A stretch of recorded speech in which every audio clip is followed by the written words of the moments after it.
told that he's some kind of actor, and it was some kind of comedy skit thing, and scratching my name off the list like I was the next on the hit list or whatever. Yeah, it is amusing.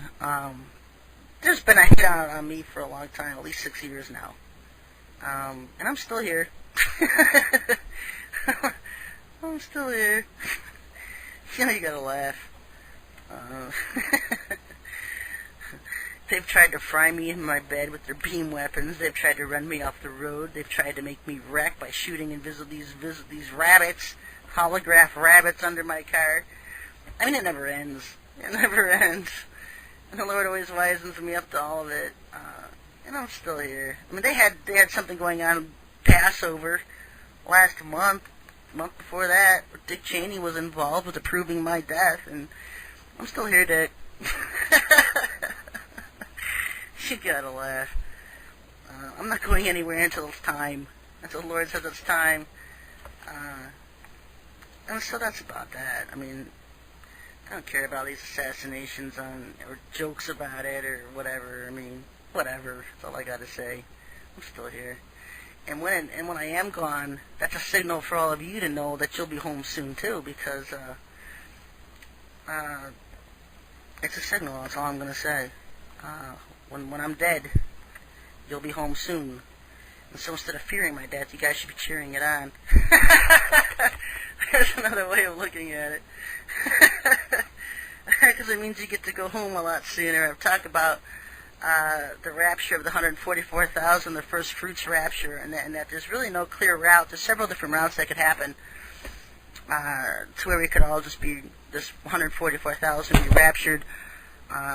Definitely before Sananda arrives, but maybe perhaps before Maitreya arrives. But I believe we're going to be here to see some of the fun when Maitreya arrives and most of his forces are destroyed and they're sick and emaciated and dying, and we're all laughing.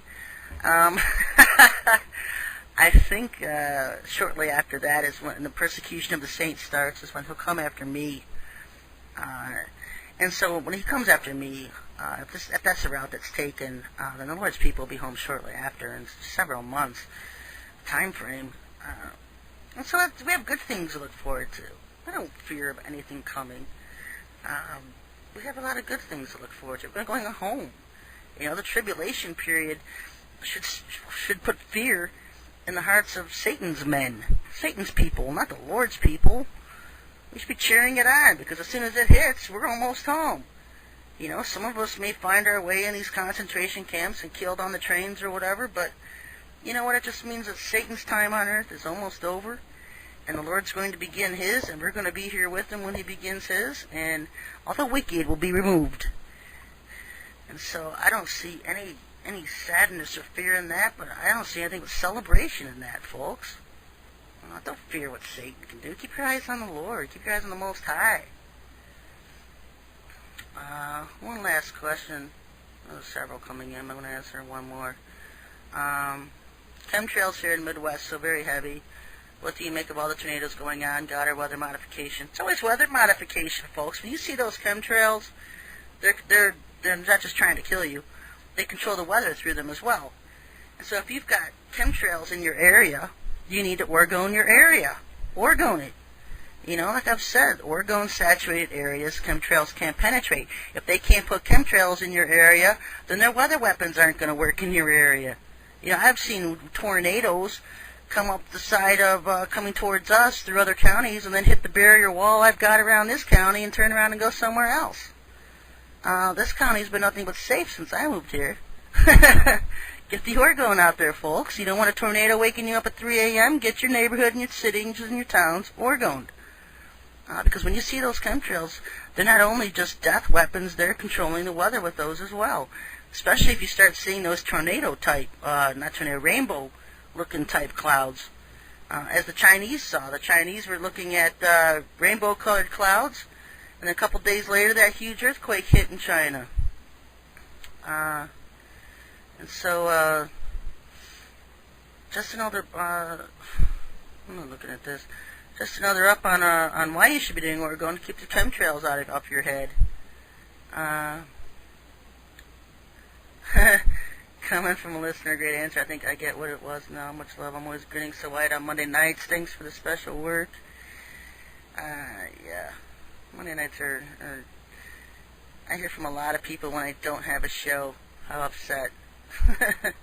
And it just floors me because I think the actual people that listen to the show live, maybe around 100, maybe even around 50, and then you post the archive of the show and it shoots to thousands by the end of the month.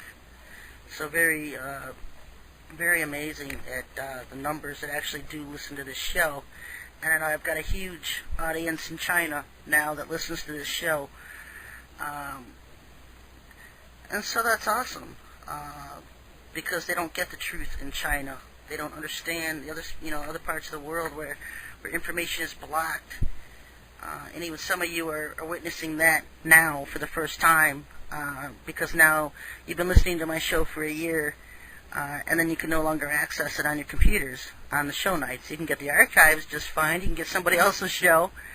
But when you try to get into my show on Monday nights, you can't get in. And that's, a lot of times, it's just your computer.